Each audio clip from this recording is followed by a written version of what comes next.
Okay, moving on to 1-4, we're going to put all of these terms together because it is a long section, but they definitely all apply for basic geometry terms. So, continuing on, segment. A segment is the part of the line consisting of two endpoints and all points between them. What this is saying, endpoints are really, don't necessarily mean they end, it just means the line begins, stops, whatever. So I have point A, I have point B.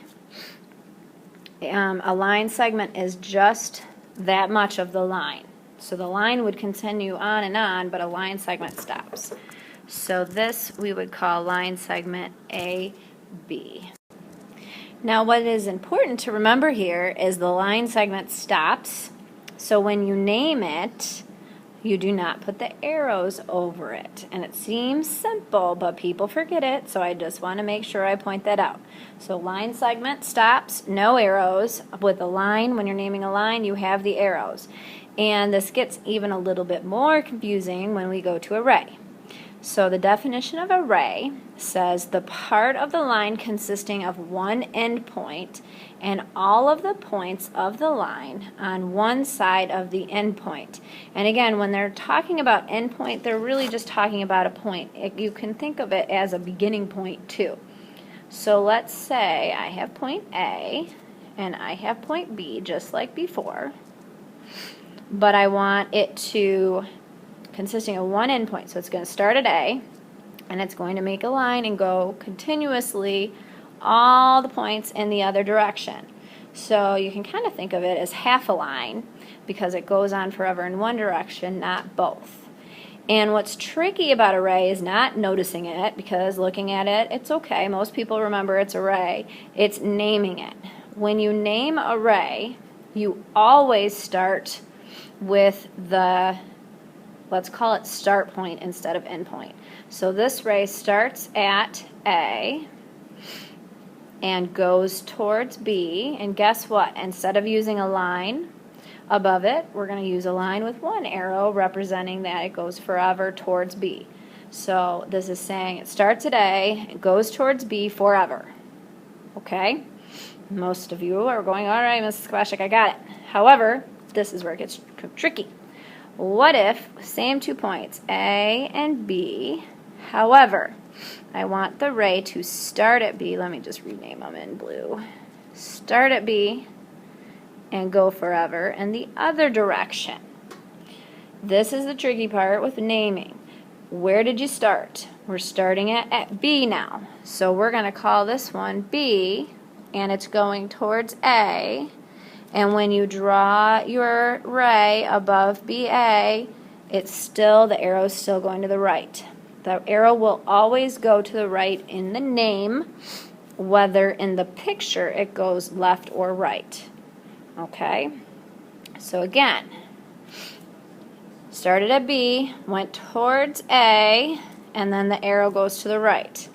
If we were to call this B A, it would be the pink one instead. Okay? And you can't flip it. A lot of people want to do this. They want to, okay, I got it. I want to go from B to A, but then they want the arrow to go in the opposite direction because that, or in the same direction as the picture. That's going to be wrong. Okay? So with that, again, last time, ray, starting point, this is the first letter, where it's going, arrow must go to the right in the name, whether it's to the left or right in the picture. And then the last one on this slide says an opposite ray, or opposite rays are two collinear rays with the same endpoint. So let me just draw this. So here's, let's call this A and B. So one ray would go from A to B, and then it says opposite rays with the same endpoint. So let me do a different color, or use a different color. Let's do purple. Still starting at A, but let's go towards C. So opposite, one ray is the green, the opposite ray is purple. And notice, what do both of these together form? They form a line. So opposite rays always will form a line. But again, they share the same endpoint. So in this case, they both share A. Okay? And let's talk names for a little bit. This first green ray that I drew started at A, went towards B. So that would be its name. Maybe I should have written it down here. A, B, arrow goes that way. Most people are fine with that one because the arrow is going in the same direction. However, the purple one started at A, went towards C, okay, and even though in the picture the arrow's on the left or pointing to the left, we still in the name write it like that.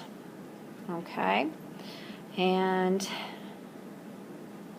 okay, so segments, rays, ups, and our last slide, parallel and skew lines. So parallel lines, hopefully you have experienced parallel lines in the past. Parallel lines don't intersect, just like railroad tracks. Okay, so just like railroad tracks, these parallel lines do not intersect. Let me name them, and instead of naming each line based on points, you can also name a line with cursive letters. So I'm going to call this line L, and that's a cursive L and a cursive M. And the symbol for parallel, if you want to state that two lines are parallel, you would say M. Or excuse me, L is parallel, and you just draw two parallel lines to M. But again, this is the symbol for parallel. Skew lines are the opposite of parallel, and a lot of people think the opposite of parallel is intersecting, which would be true, but we're dealing with 3D shapes as well as 2D shapes. And in 3D shapes, you can have lines that are not parallel but do not intersect. And the best way to visualize this is to think of a box. So I'm going to try my best to draw a box here.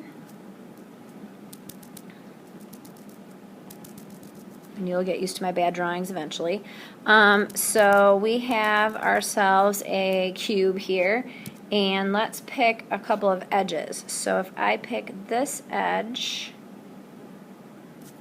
and this edge, these two edges are lines, and even if they continue on, they're not going to intersect because there's space between them. So these two blue lines would be called skew lines. Okay, and again, you can name a line by using points. So let's just call this A,